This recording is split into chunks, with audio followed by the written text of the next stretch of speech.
Pertanian organik kini semakin banyak diminati. Bertani organik tidak hanya bisa dilakukan di lahan yang subur, melainkan bisa juga dilakukan di lahan kering seperti di Sumba Timur NTT. Permasalahan pertanian organik di lahan kering, pertama, input usaha tani konservasi terbatas. Kedua, pengelolaan lahan yang tidak dilandasi pengetahuan tentang kesesuaian dan kemampuannya. Ketiga, pertambahan jumlah penduduk yang mendorong petani untuk mengusahakan lahan kering. Prinsip pengolahan pertanian organik lahan kering, pertama konservasi tanah dan air, bertujuan untuk mengurangi erosi dan kehilangan unsur hara.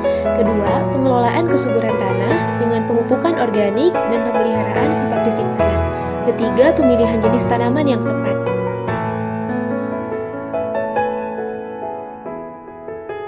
Teknologi pengolahan pertanian organik lahan kering harus dilakukan untuk memenuhi kebutuhan pangan yang semakin meningkat dan mewujudkan ketahanan pangan.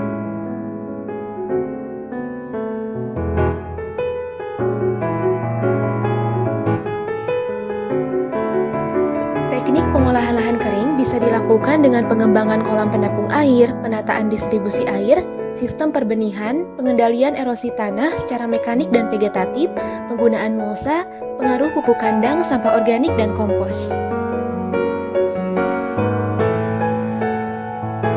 Kesuburan lahan yang rendah dan ketersediaan air yang terbatas merupakan permasalahan pertanian organik lahan kering. Bahan organik yang dapat digunakan untuk memperbaiki aerasi tanah dan meningkatkan ketersediaan air adalah pupuk organik, pupuk hayati, dan asam humat.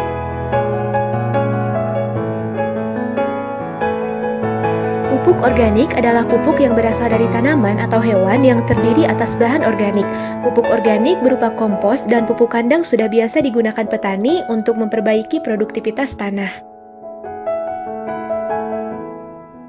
Asam humat telah dimanfaatkan sebagai pelengkap pupuk yang dapat meningkatkan pemanfaatan pupuk dan pertumbuhan tanaman. Humat sebagai komponen utama bahan organik tanah berpengaruh terhadap pertumbuhan tanaman.